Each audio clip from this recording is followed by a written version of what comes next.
Welcome, everybody, to the Jim Masters Show Entertainment Lifestyle Celebrity Talk Show Series.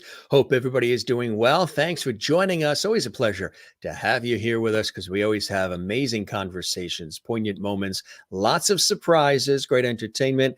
And of course, this is our Celebrity Talk Show Series where we bring in guests who come in from all around the world with our international guest roster and our international viewers who watch and like to comment and interact with the show as it's happening. Matter of fact, you can do that right now while the show is on. If you would like to comment and connect with us here at the Jim Masters Show Series, you can do that right now. And how do you do that? Well, we have what we call the JMS Lovely Hall chat room. It's kind of cool. When you subscribe to the YouTube channel, that's the channel you're watching right now, which is Jim Masters TV. So on YouTube, that's where all of the episodes are, everything archived. Hundreds of episodes of our series are at Jim Masters TV. That's the channel. The show is the Jim Masters Show. So if you subscribe to the channel, Jim Masters TV, then you've got all the content, hundreds of episodes of extraordinary entertainment and conversations and more and interactivity. And if you subscribe to the channel, which costs nothing, make sure you click the notification bell so you never miss any of the episodes. You can comment in the JMS Lovely Hall chat room, which is really, really cool. So we welcome you. We also welcome a very special guest. Niki J. Borger is joining us here on the show, and she's originally from Germany, but she's in Los Angeles where she makes her home. She's an award-winning actress, screenwriter, and producer, and she's been in a lot of incredible productions. Fearless, Forever in My Heart. Yeah, this is just a few of them, folks. Dinner with Charlie. Yep, The Rose, Pulp Fiction. That's just the short list, gang. We're so honored to have her here. We're going to talk about her extraordinary career. Not only is she a great actress and producer, but she is also a screenwriter. And she has written some fantastic material, films, and so much more. She's all excited to be here on the Jim Masters Show. We're excited to have you here watching from around the world. Let us know where you're watching. Post a comment. Don't forget, you can give us a nice hearty thumbs up like on our YouTube channel. We would love that. And also drop a comment in the comment section on the YouTube channel. We're very interactive, so we'd love to hear where you're watching from and why you enjoy these shows and these episodes in our series. Let's welcome Niki to the show for the very first time, and I'm sure not the last. Niki, welcome to the Jim Masters Show. It's so cool to have you here. Thank you so much for having me. Oh, I am so happy to have you here because I've been looking at the amount of material that you've done, and it's extraordinary. Tell us about, some of the incredible things that you've had an opportunity to work on since coming over from Germany, originally hailing from Germany, but making your life in LA, right? Yeah, so my background was musical theater, actually. That's what I used to do back in Germany and Europe. And eventually I decided to transition to film and TV. I came over here. I did a one-year conservatory program at a school here in Los Angeles. And I was so lucky because during that 1 year, I got to do nearly 40 short films on top of class. So it was absolutely amazing to just, dive in deeply. Yeah, your passion lies with strong, smart, feminine characters, right? That inspire audiences to follow their dreams and make the best of their lives. Tell us about that. Oh, I couldn't have said it any better. I believe in representation on screen in the sense that if we just have a broad diversity of characters, that everybody sees somebody that they can relate to. And from my perspective, I feel like there's just been so many female characters that have been written as an add-on to the male character to complement him, and in bad cases to be the one to ask, what do we do next? And quite honestly, show me the woman that's going to ask that, right? Like, usually we definitely have a plan. Not when it comes to directions, that's for sure. Definitely. That's fair. But so I love characters that are not stereotypical, but more layered and more interesting and closer to reality and more authentic in what they're doing and how they're dealing with things. You mentioned, growing up in Germany. What part of Germany did you grow up in? Southwest, middle of nowhere. Southwest middle of nowhere. Just take a left and a right and you're Um, there, right? Basically, yeah. No, I'm like an hour south of Frankfurt, an hour west of Stuttgart, an hour north of Strasbourg, but from a small town. Like Yes. I've been to Stuttgart, I've been to Frankfurt, I've been to Hamburg and to nice. Cologne. In our travels, we for one of the other TV shows, I do a travel series, and we were in Greece, and then we stopped in Germany, and then we went up to the Netherlands, and it was terrific. And everybody in Europe loves Coca-Cola. They want to serve it the Coca-Cola, and we're like, Coca-Cola, we can have that at home. What do you have that's fancy? And they're like, oh, we've got the Coca-Cola. Well, Yeah. they might have heard your accent, that might have been a thing. Yeah. So Gave it away, right? They assume we have Coca-Cola and nothing else. It was funny, but very beautiful there. Was there anybody in the family members that were in the arts or in entertainment, or anybody that inspired you while you were in musical theater back home in Europe? funny enough, not at all. There's not You're a the single breakout. yeah, there's not a single artist in my family. Everybody is very academic. Like if you come from Europe, right, you usually carry a lot of family history and stories Yes. you're told about your ancestors. So my great grandfather was like the first judge in Bremen or something like that. So I grew up with these academic expectations. I had to go to college. I had to get a college degree and everything. And there's no professional artists, at least. So it was more of the academic. So when you were a kid, did you start to really get a flavor for the arts? When did the trigger and the inspiration start to happen for you, Niki? Oh, that's a good question. I had my first artistic lessons in that sense in kindergarten, actually, which is a lot earlier than it would usually be for kids. Everybody say uh, So yeah, I was and she wanted to be slightly a older than that. broadcaster too. See, she wanted to be a broadcaster. She wanted to be a DJ. She wanted to be on the air. Yep, she's already making appointments and bookings, and she's she's talking to the casting directors already. She's her own manager, right? This is cool. Yeah, Well, she's on the road. She's here, there. that's That's that's a good right. mix of pictures. Yeah, you knew what you wanted. You really you just you took it on and said, "Hey," early on. So your family probably realized that early too, right? They realized that you had They something in realized you. Yeah, Yeah. they realized that. So my mom put me in this like class for early music education when I was 4. So at 4, I started playing an instrument and started learning all of that. And What then was at the age, instrument? it was just a little, I don't even know what that's Like a called in English. It's like, violin or no, way simpler. Like a xylophone would be the German word. I don't know how you call that in English, is it but like a little flute type thing or? it's like what came before a piano, basically. Okay, yeah, right. And so I learned that, and I learned how to read and write sheet music and all of that. And then I started dancing at age 6, which was ballroom back then. It Ballroom, was a yeah. weird coincidence. Again, I come from a very small town, so that was probably the only art lessons that were available at all. And there was not a whole lot more that I could do. Later in high school, um, my teacher started an English theater group. So I started doing theater at age 14 in English straight away. At that point, I had had 4 years of English lessons in high school, and I did that, but there was just only so much you can do, right? I was offered an internship at a professional theater in a bigger town, but I had no ways of getting there, so I couldn't Mhm. do it. And I tried to convince my parents to move to a bigger town, but I was not an option either. So America wasn't even thought about then, right? You probably saw images of America on TV shows and movies, maybe, and through music, but it wasn't, it was this far off, distant land across the ocean that you probably weren't sure you'd so ever get I to, had right?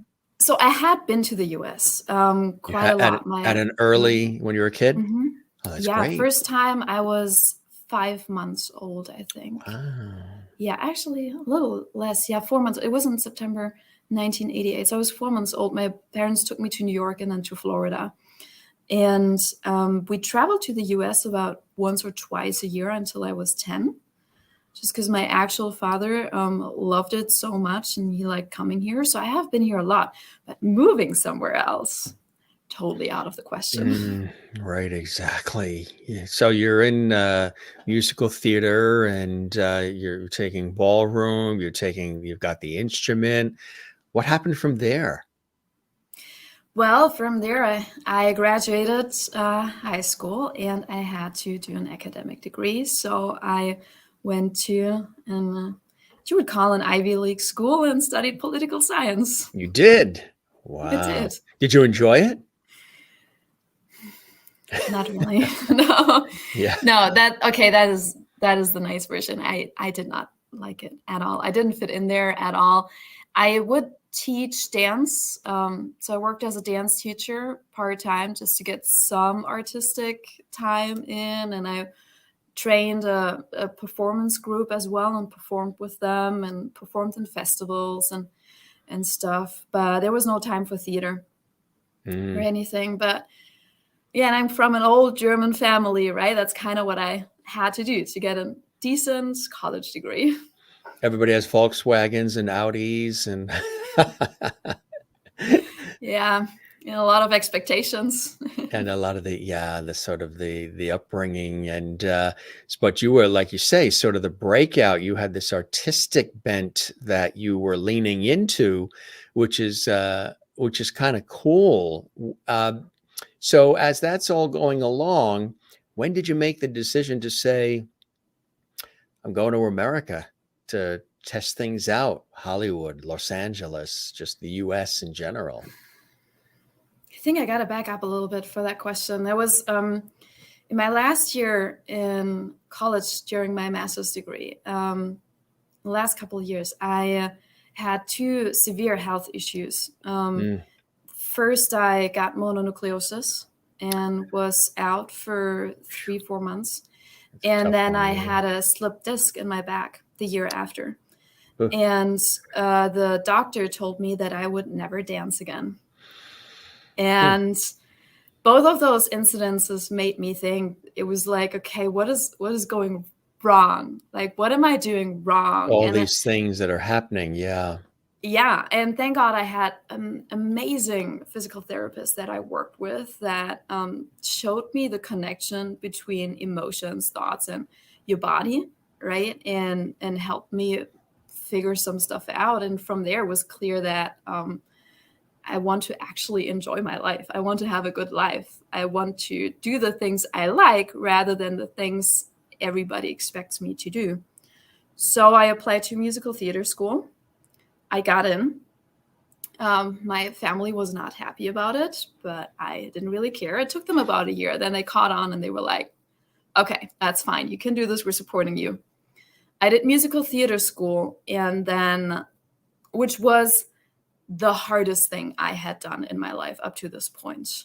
It was really, really, really hard in any ways possible. And then I failed my finals. Because what is the because here? I had it was a lot of psychological stuff going on. I had zero confidence in what I was doing. And after that, like the day I got the letter that I failed the finals, I decided that I want to figure this out. Like, am I going to go this way or not? So I booked a flight to Los Angeles. I went to Los Angeles. I thought that if I'm just going to sit at the beach in Santa Monica, I will get some divine inspiration or something to figure out what to do with my life. I didn't, but I went to a lot of events and I met famous people and I realized, hey, they're just human. They're just human. They're just as human as I am. So if they can do it, then maybe I can do it as well. So I decided, all right, screw all of this here. I'm going to go for it. And you did. Can you be more specific? No. That's it. Cut to the chase and said, I'm going to do it. I'm here and I've packed my bag and yeah, the family's back home in Germany and here I am. So what were some of the early opportunities that came your way that you had to sort of create for yourself where, you know, people started bringing you into the fold, wanting to work with you, they realized your talent? What were some of the key things that what you would say were pivotal as you were developing the craft, but also starting to get noticed in Tinseltown and LA and Hollywood? I mean, there's a lot going into this, right? Yeah. What I think I have to really acknowledge is I had an amazing tribe of people and clients as well in Germany that supported me with this, because the big thing in transitioning to the US is how do you actually pay for that in the first place, right? So I spent some time before moving here to build an online business and make some money in that so I could sustain myself financially here throughout the beginning. And the people that were involved with this in Germany were really, really supportive and amazing in that sense to help me make this happen. And then I did this 1-year conservatory in school, and it's just one thing led to the next. Like people would see one project and hit me up and be like, hey, do you want to be in this? And I saw you in that, and do you want to be in this? And just kept going. And there was one time frame of 2 weeks in which I shot 4 short films at a time, but none of it consecutively. Like it was 2 days of the first one and 1 day of the second and 1 day of the third and back to the first. And it was just these like 14 days of 4 different projects at a time. That was really interesting. So I grew a lot, and I had the theater background. Like I had the technique and the foundation to sustain that kind of work, which I think is really essential when you work on screen. So you know how to prep for a role, you know how to go in and out of it, you know how to have your lines ready and not just from one day to the next. So yeah, and then I was just really lucky until, that I had to wait for a little bit until my first work permit was approved. And by the time I got it, so in between, I couldn't work. So I had to actually say no to all these projects. And then by the time it really sucked, frankly speaking. And it was because you're just waiting, right? You're just sitting there waiting, and you have all these opportunities. And the waiting for me was, I think, 3.5 months or 4 months or something. And then by the time I got it, there were some other things happening. I could only work for about a month on that, and then the pandemic hit. So that's the big line for a lot of people. And then but you've worked on a lot of incredible things, encompassing your body of work, which is extraordinary. You're quite busy, right?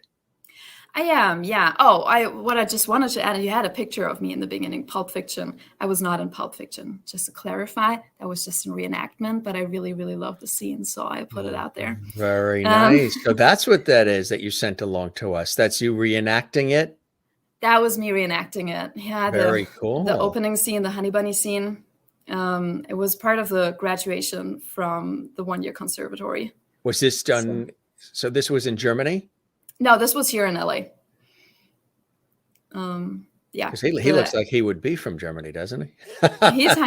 He's Hungarian, actually. Hungarian, not too far off. Not too far off, exactly. So that was cool, huh? That was cool. Yeah. There's a variety of different things too. Like we can go through some of them here, like the Rose. Tell us about that. The Rose was a short film that had to be silent, so there were no lines allowed, which was really interesting because everything just came down to the acting, right? Yes. And to those moments, to a little eye movement. tiny things you can do. So that was a really fun challenge to do. What was really cool, sorry, Yeah. go ahead. I was going to say, that's great to challenge yourself like that, especially when it comes to something that's silent, in that way, to Yeah, master that. Here's another one too. Take it all. Take It All was so what we did, we got to shoot on the Universal backlot several Oh, times. very cool, huh? So this is actually in the saloon of the Western backlot, the Wild West backlot at Universal. And there's like this higher part where I'm standing on, looking down. We wrote a short film about that, which was basically a story of the set being haunted by an old Hollywood act, like not old, but like a previous Hollywood actress that got murdered there, which is me in that setup. And I got to perform a song in that, which is what I'm doing in this. So it was really cool. We actually shot on that same backlot the week after Tarantino shot Once Upon a Time in Hollywood there. So how it was really cool. cool. So the place was still smoking a little bit, right? Yeah. It was still steaming. Yeah. Dinner with Charlie's another one. Dinner with Charlie was a graduation project that actually made it into a bunch of festivals, if I remember correctly, after. And it was with a director, Nick Forbush, that I had worked on two or three other projects before.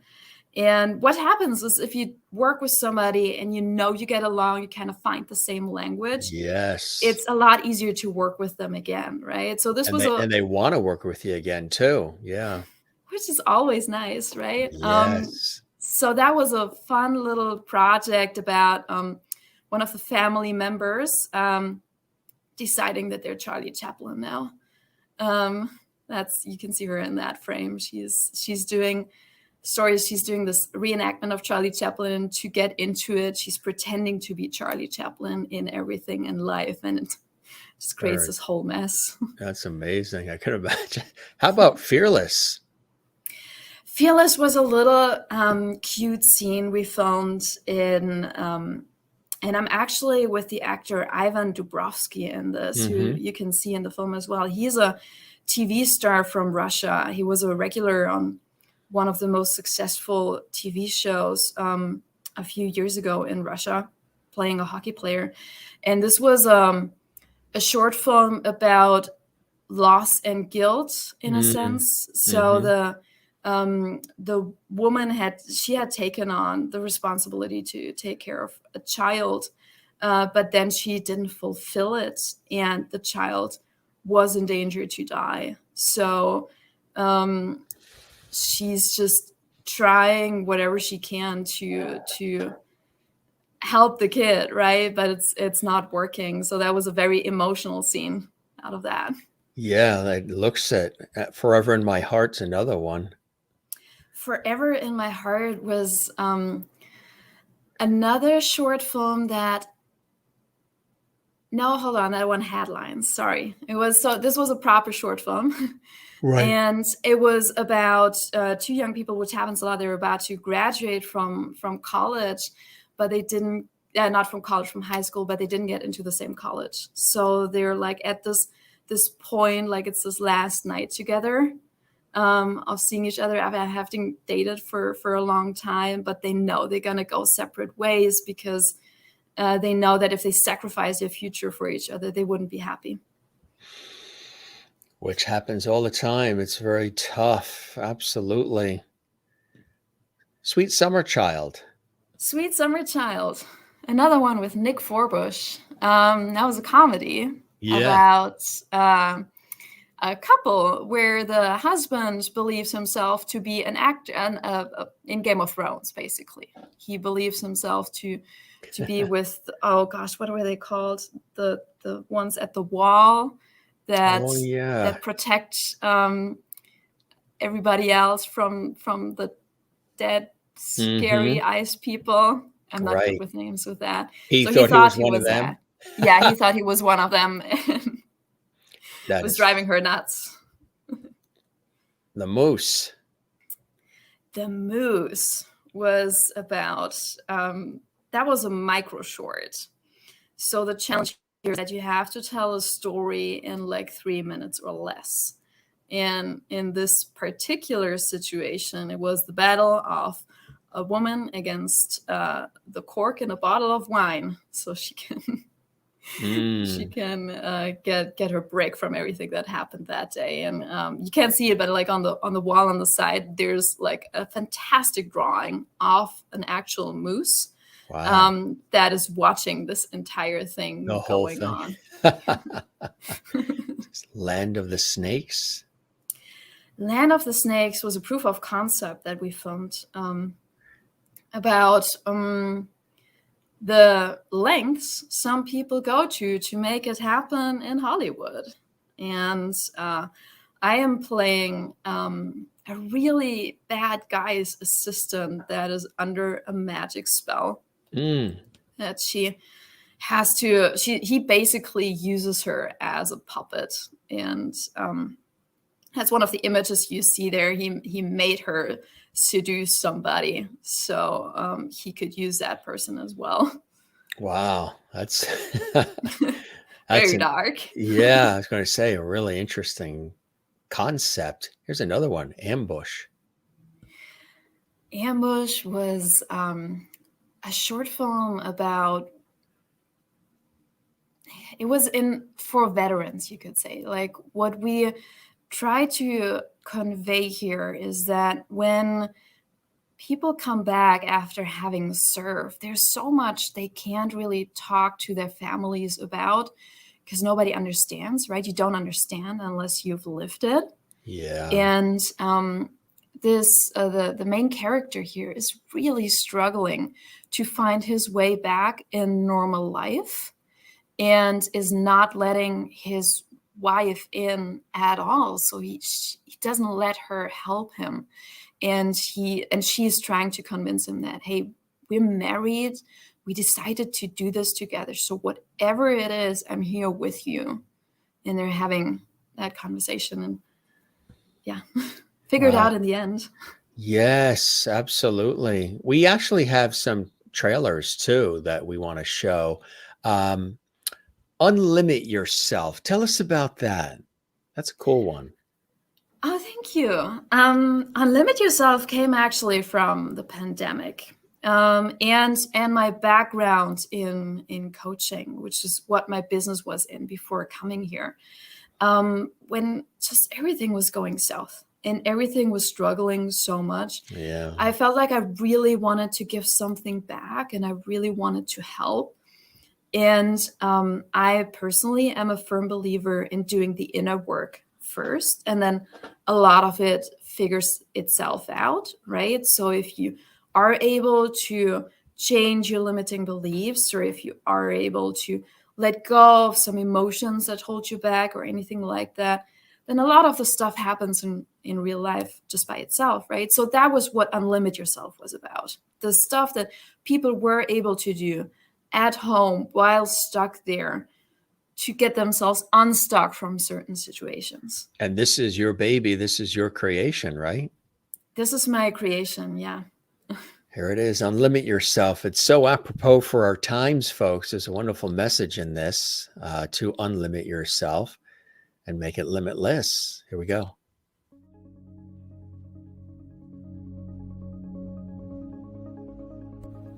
Hi, my name is JD Renee Marie from Toronto, Ontario in Canada. Hey, my name is Joseph Driesen. I'm from Boston, Mass. Hi, my name is Jean, and I live in San Diego, California. Hi there, my name is Nicholas, and I'm from Chicago, Illinois. Hi, my name is Rise Powell. I am 24 years old, and I live in New York City. My name is Gabriel Johnson. I live in Towanda, Pennsylvania. My name's Kyla. I'm from Honolulu, Hawaii. The thing that I struggle with most is my anxiety. The thing that I struggle with is being overweight. If you're very different is that, fear that you're definitely going to be judged, in which I have. I really feel like I'm substituting my work for a significant other. I experienced my first panic attack at school. I lost my husband to cancer 6 years ago. For as long as I know, I've been struggling with my weight since I was like 15. And I just went through a really bad breakup. So hard to say, this is me. Every night, like I come up with something new that I want to try, and by morning, I've given up. I don't know, I just feel really great. I feel really like, I don't know. Like literally slipped my mind the first thing you just said. I was like, oh, that's exactly what I do. Like I feel now I can be just who I am and like try as hard as I can.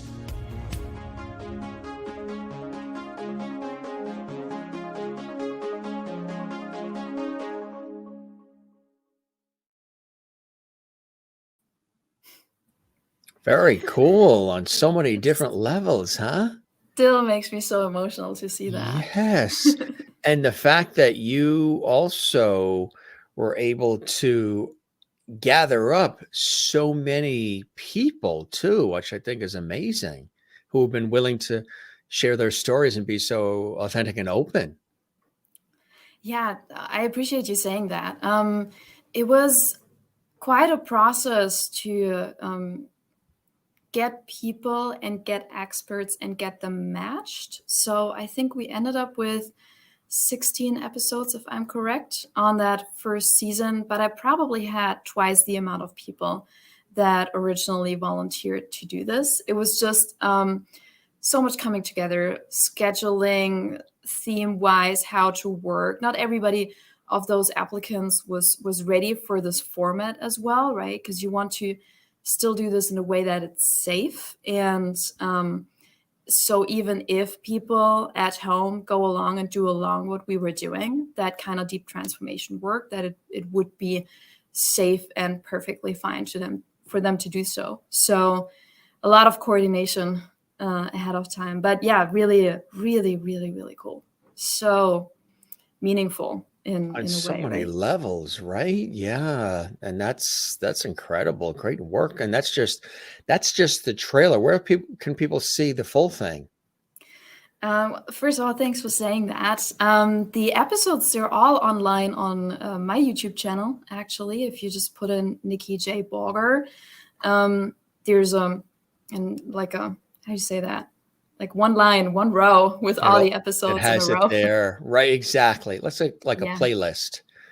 Yeah. A playlist. Wow, I'm not good with words today. I don't know what's happening. That's it. You're excited to be on the Jim Masters show and it's taking your breath away. That's what's happening. But words will come to you. You know why? Because you'll say to yourself, because I could. How do you like that for a segue? Tell us about Because I Could. See, now you put it in a very positive setting here, right? I always do. I could. That's my name. Mr. Levity. Oh, I love that so much. That's the audience that created that phrase. Yeah. Mr. Levity. It's such a cool thing. It's always so nice when you get to interact with people, right? And you have that close relationship to your audience. That is, for me, one of the most rewarding experiences. Very important. You're absolutely right. So Because I Could was a short film I shot and directed and acted in about a couple of months before the pandemic actually started. It came from the need to actually do a festival run for my visa. So I'm here on a talent visa. Most people don't know what that is. Essentially, it means I have to prove in every way possible that I am, the wording is exceptional and extraordinary in what I'm doing. For me, that was 1,600 pages application to get that visa. Wow. In the first place. So, and having films in the festival run was part of that. So I decided I was gonna not just act, but actually produce, direct my first short films. And Because I Could was one of them. It has it's a mockumentary. set 20 years in the future. And it basically highlights all the ridiculous arguments people bring up of why they're not doing better when it comes to ecological consciousness and sustainability. And that's, yeah. So we recorded this on 2 iPhone 6s in a garage. A lot of people, that's what they're doing. It's amazing, right? You know, used to have the big crew and all the technology, and yeah. So changed so much.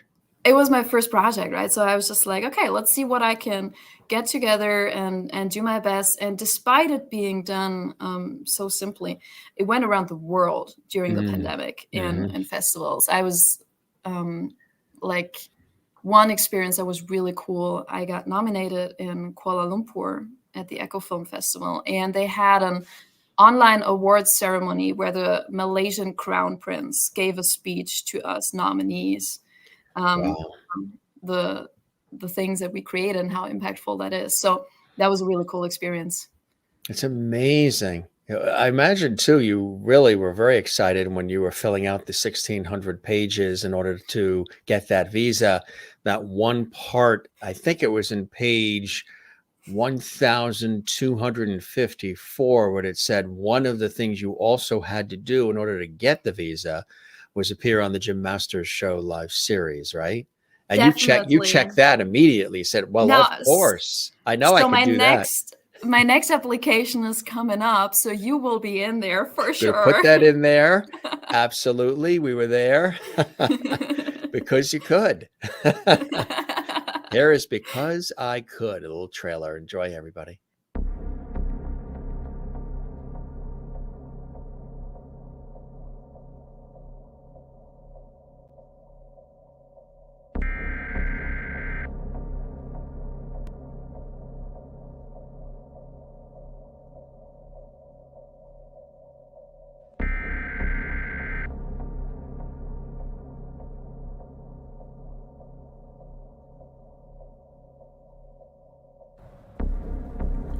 Start. I had it all. I had clothes, shoes, jewelry, bags, but none of it real. I mean, not that it mattered anyways. It was just easier that way. That's all that mattered. You know, I work 16-hour days every day, on the road to all my clients. I didn't have time for meal prepping or any of that health craze stuff. So, I did what was easiest. It was easy and it was cool. It was fun. It's just a cool feeling. I know just going to an airport is already like, you get this excitement, and it was a rush somehow. I thought it was the right thing to do, and there were studies proving it. I mean, I felt great, so why change something that's working so well for me? But you have to understand that I'm pretty busy. I'm always on the road. Okay? And it's not easy to just make your own food. And with takeout, they give you all that packaging. I just don't understand how this is my fault. It was Europe, you know? Like, traveling from one place to the other was super easy and really, really cheap. So you would just go to Rome for a weekend, Paris for New Year's, London for Christmas. That's just how we did things. There are studies that prove everything, basically. That no meat is perfect, all meat is perfect, or some meat. Who really knows the truth? Okay, I just really like traveling. I mean, everybody did, right? So, I have a little bit of a shopping problem. I love buying clothes. I was consuming a lot of whey. I cared a lot about my figure. I mean, if I didn't buy it, someone else would have, right? So you can't blame me. Don't put this on me. I'm a big firm believer you buy it once and you wear it once, because after that, then the fun, the joy just leaves, you know? Wearing it a second time isn't the same. But I never thought about the cows or the marsh gas. And I just didn't think that I would make any difference. I mean, there's so many people traveling so much. Like, what does it matter if I go or not, right? Yeah, that was a bit ignorant of me. Or oversimplified. I mean, it matters now.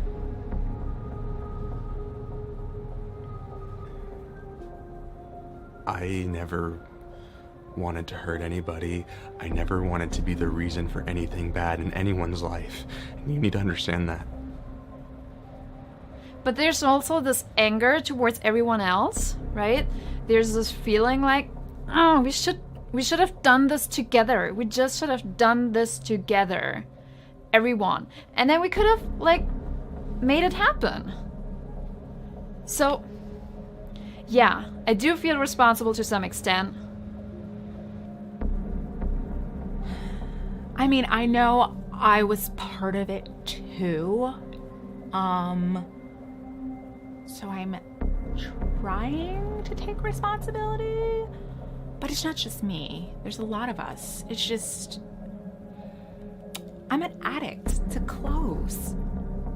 But I think the main thing is that we should just have accept that this is one planet. This is one boat. There is no jumping off. So, you knew what you were doing, and you did it anyway. Why?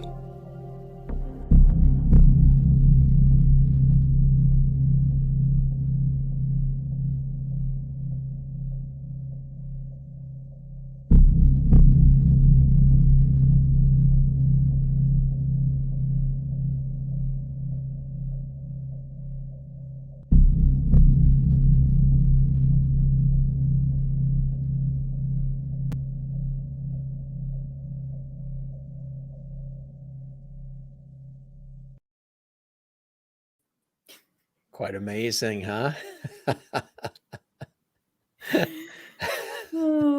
How does it feel when you see these things back? It must be something, huh? Yeah, it's something. It's like, wow, so much has happened since. But yeah, I've lived here for a while now, and it's just a mentality, especially towards ecological issues, is so different in the US than it is in Europe, that it's easy to forget about it, right? So watching this again was really cool. No. So would you say that we're more in tune with it in America or less in tune with it? Way less. We're distracted by all these other things that are going on that we think are so important or what have you that aren't necessarily. Well, I'm not sure where it comes from, and I wouldn't want to make any assumptions from where that behavior comes from. But there's certainly the ecological consciousness and the collective consciousness, like the awareness of the place one person holds as part of the community, is both of those are a lot stronger in Europe. It might be because the density of people is just way higher, right, than it is here.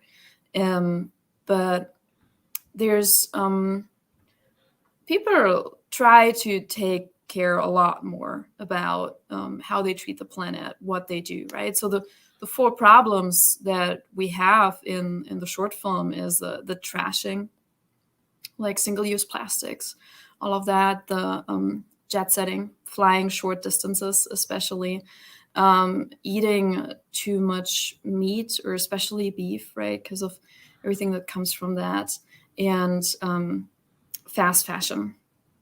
So those are the four issues, and if you think about it, a lot of that is what lifestyle in LA especially, but also in other places, is based on, and what identity here is based on, right?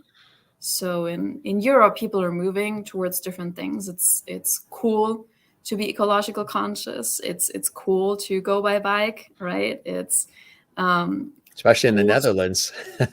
Especially in the Netherlands, but I mean, you've probably seen it in Hamburg as well. Like most European cities are set up so you can go by a bike almost everywhere, bike and public transport. The way people eat is a lot more conscious. Food, like the size of a dish that you get, Yes, right? much It's smaller. much You got the smaller. Mediterranean diet, and yeah, Yeah, it's it's not healthier. cool to waste food, right? It's not a good thing to give your plate back with still some food on it. Mm-hmm. It's not cool to buy fast fashion and then wear it once and trash it and things like that. And the biggest thing is the single-use plastic in stores, right? They're really trying to move away from that. While here, again, especially California and other places, right? All the water People bottles and take plastic. water bottles on set. Like they're this size, right? You go through, And then if they you're a get healthy person, thrown you go out. through 10 through a day, and then they get thrown out. They do not get They end up in the always ocean. recycled. Yeah, they end up anywhere. And like those water bottles, like single-use plastic bottles, they're prohibited in Europe at this point Yeah. because it's no big deal to have a water bottle that you can refill. So that's that. But then also it has to kind of like come from the people. So I wanted to make a mockumentary to show people how ridiculous those arguments are, right? Because some of those changes, not all of them, but some of them would be so easy to do, right? Like something America had when I was a kid, and I would have loved that in Germany, were the water fountains everywhere, right? Yeah. And that used to be the thing here. And of course you can argue that some of them, like, they can't be not that hygienic or anything, right? But if you have the ones for the bottle, right, there's nothing wrong with that, and just everybody brings their own bottle. Right, that's it. That's my rant on When ecological we were kids, we would drink out of the garden hose too. All kids did. Run through the sprinkler, drink the water coming out of the sprinkler. You didn't think of anything. I know it's a totally different world now on many different levels. Here's another, a portrayal of a subtle suicide. Tell us about that. So portrayal, the idea came from our idea of perfectionism and making life more efficient, right? So the way I was raised, and also like the Ivy League college and everything, it was all about what can you get done? How can you do it better, more efficient, achieve more, and all of that. And eventually, if you do that too long, just like I did, you get sick, right? And it certainly does not make you happy. So with portrayal, we wanted to show what this looks like in a very subtle way, and just have a woman go through her day, right? And we see what she feels like, but it takes a moment for some people to make the connection of where this is coming from. What was really interesting is any person I talked to that saw the film saw something different in it. Like, they all saw some aspect and resonated with some aspect, but because there are no lines, again, it's just emotion, music, and visuals, right? It's very open to interpretation. But I really wanted to convey that perfectionism will probably not make you happy, right? You have to find a balance of doing things to the highest degree that you want to do them, but also it has to be fun and joyful, right? Which for the character in that short, it isn't. I tell people that struggle with perfectionism, and a lot of us probably do, and that's why we're at various levels. That's why we're in these industries we're in. Sort of attracts people that are striving for things to be lined up a certain way. However, I tell people maybe a good way to think about it is, instead of striving to strive for perfect, strive for excellence. And as soon as they switch the word perfection to excellence, they're like, now I can breathe. I like that better, because striving for excellence sounds goal-oriented, and you are striving for it, but it's not limiting and claustrophobic like perfect is. As soon as you hear the word perfect, there's this burden that you've got that's either self-imposed or imposed by the world, or both. And when you say striving for excellence, which is similar, but not as constraining, it's a little bit of a, lighter load. I love that. Yeah. Wow, that's amazing advice to give. Thank you for sharing. That's what I've always said. Yes. Little lovely advice from the Gym Master Show. I've always said it. Yeah. I've always said that that's a better way to describe it. Here's that clip, gang. This is a portrayal of a subtle suicide. And Niki is our special guest. I'm Jim Masters. You're watching the Jim Masters Show, entertainment, lifestyle, celebrity talk show series. Here we go.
You are part of the society. You have to obey these laws in order to communicate with other people. However, on a deeper level,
Mm, very riveting, very moving. You don't even need to have like the dialogue to get what the point is you're trying to get across, really. And whoever that actress is that's doing the scenes, she's brilliant, huh? You'll have to use her more often. Sign her up. Cast her. Cast her. That was Thank really you. very, very riveting, and again, makes you definitely want to see more. We have another one too, Blinding Passion choreography. Tell us about that. Oh, that was back in musical theater. That's kind of cool to see that.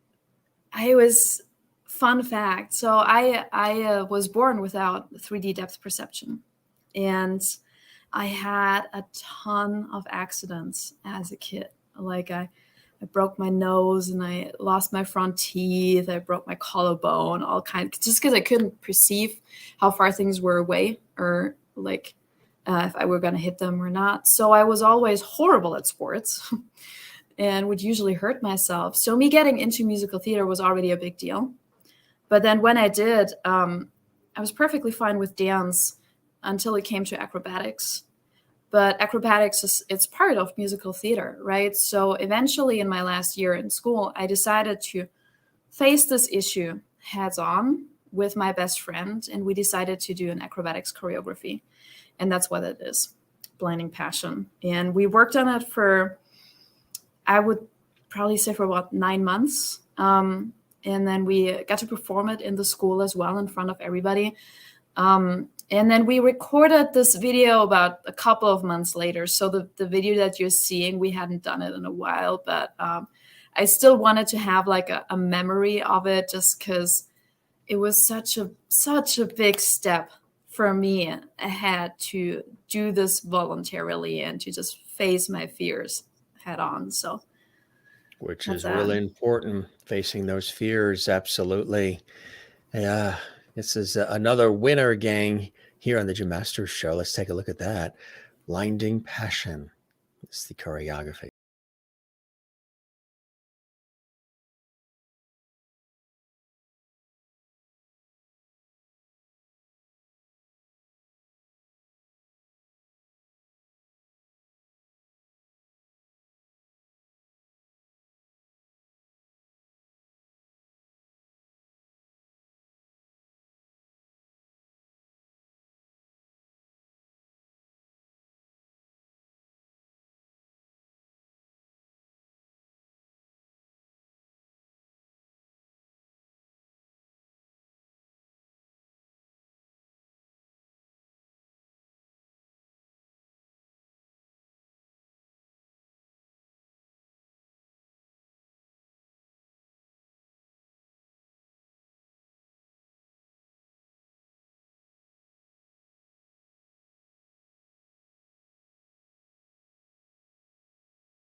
Mm. That is really cool, huh? Thank you. Yeah, Wow. it was just a great learning curve, right? Like how to break all of this down. You still Sorry. do it? Do you still dance? I haven't danced in a while, again, because of the pandemic, right? Because everything was locked down. I got kind of out of it, but I'm very excited to start again. I still dance salsa and I still do social dance, but not acrobatics or stage right now. Look what we dug up too. Angel. The Angel of Wands. Yeah, another fun project. And I think now we got all the range covered as well, right? I got to play angels and demons and Yes. possessed people.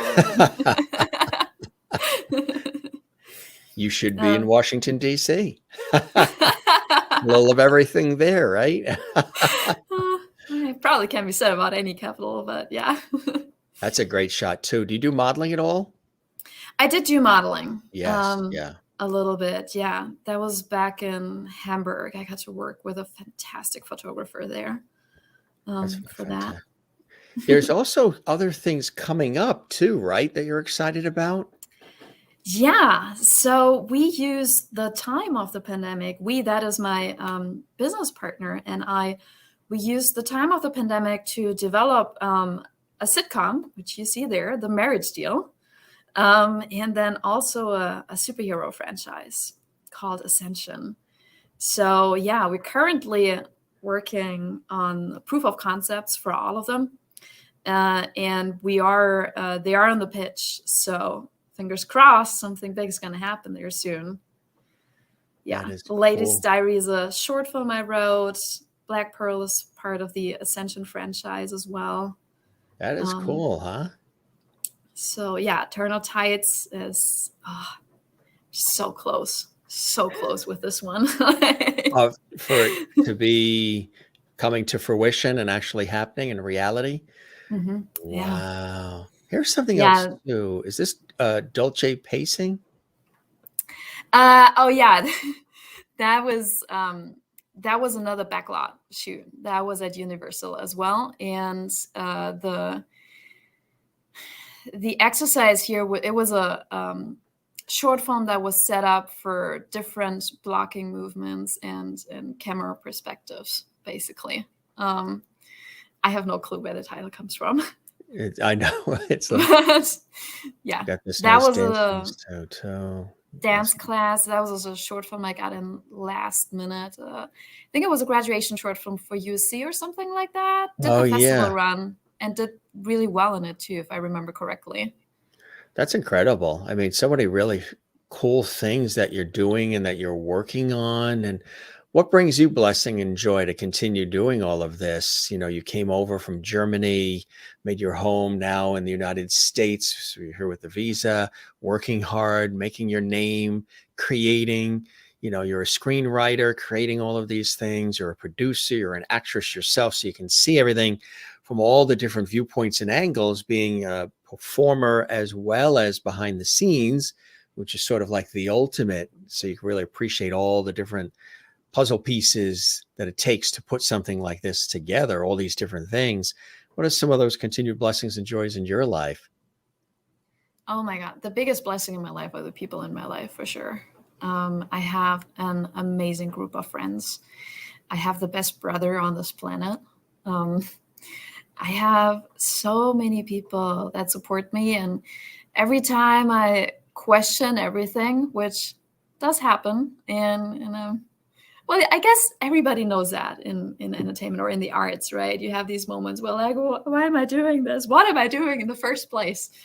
And there's always somebody that helps me get my mind back straight on who I am, why am I here, and why am I doing all of this? And that is the best support system and the greatest blessing. And having those moments where somebody reaches out and actually says something like, Niki, what you're doing is so inspiring, or you did this, so now I believe that I can do it myself. That is the biggest reward, really. That is the coolest thing that can happen. Do you see yourself wanting to teach eventually too, teaching others? I think more, I did so much teaching in my life already. Yeah. Now I'm more about mentoring. You're right. See somebody or meet somebody where I feel like, okay, this is what they're meant to be doing. And I feel like it has to be that. Like I think you can only succeed in arts if you can't imagine yourself doing anything else. And is that the case for you? For me, that's definitely the case. But for a lot of people, it isn't. And that's perfectly fine, right? Especially with acting. A lot of people go to acting school to find out who they are or who they can be, which is a valid reason, but it won't sustain you through the career because the career is really, really hard, right? Yeah. People that I feel like I can help and that are on this track, that are being called to this, I definitely mentor and I try to support them as much as I can. But what are some other things you're also excited part of building about? A tribe, right? It's building Sorry? the tribe. That's right. It takes a village. You're exactly right. What are some other things you're excited about coming up? Well, I am in talks for a lead in a sitcom. I am very, very, very excited about that. It's been a long process. Yes. Do you like comedy? I love comedy. I mean, what is better than putting a smile on people's face? Absolutely right. That's right. I agree. So, how does it feel to be a Jim Masters show Lovity? The viewers have already said that you are a Lovity on our show, which is kind of cool because, I always say there's Academy Awards and there's Grammys and Tonys and Tellys, Peabodys, Clios, all of these fabulous awards in these industries. And yet, when you get told you're a Lovity on the Jim Masters show live, most people say that their feet start tingling. Are your feet tingling right now, Niki? my feet are tingling. My hands are tingling. I feel just blessed with magic. One guess. No, I love the title though. Like a Lovity is such a cool title. Yeah, love and levity together just slipped out of my mouth, and then the word just developed from there, and it is kind of cool. It really, really is. One of our guests loved it so much they said they were levitating as a result. And we don't know. You could be levitating right now. We don't see the chair. We don't see anything. So she could be levitating right now on a magic carpet or something. I could be. You're loving this, and we are too. This is really incredible. You're living your dream. In a way, you're living the American dream too, having come here with your luggage and your toothbrush and saying, okay, this is what I'm going to do. This is a passion of mine. This is very inspiring and empowering, not only for women, but also for others who have maybe not put the one foot in front of the other, saying, gee, I could do this too. I can go somewhere, or even if they stay where they are in their own neighborhood, I can branch out and express myself and connect with people and do things I want to do. The pandemic, a lot of people have been doing that. They had the time to pause and reboot and refresh and sort of look at what they want to do going forward in their lives. And a lot of people did switch things up. They left corporate jobs. They're working from home. They're entrepreneurial, creating. If you're able to do that, not everybody can do it because there has to be bills that have to be paid. And there is the financial side of things, the bills and taxes and all those things don't go away. But if you're able to sort of create something on the side or whatever it is first, and then allow it to blossom into something bigger, and you're doing what you love and you love what you're doing, and inspiring through the art of doing the work, it's pretty much a sweet spot to be in, isn't it? Oh, absolutely. Absolutely. And I think you have the same experience, right? You seem like you're loving everything you're doing. And that's why you have this endless schedule of just hosting 25 shows a day. That's just about it.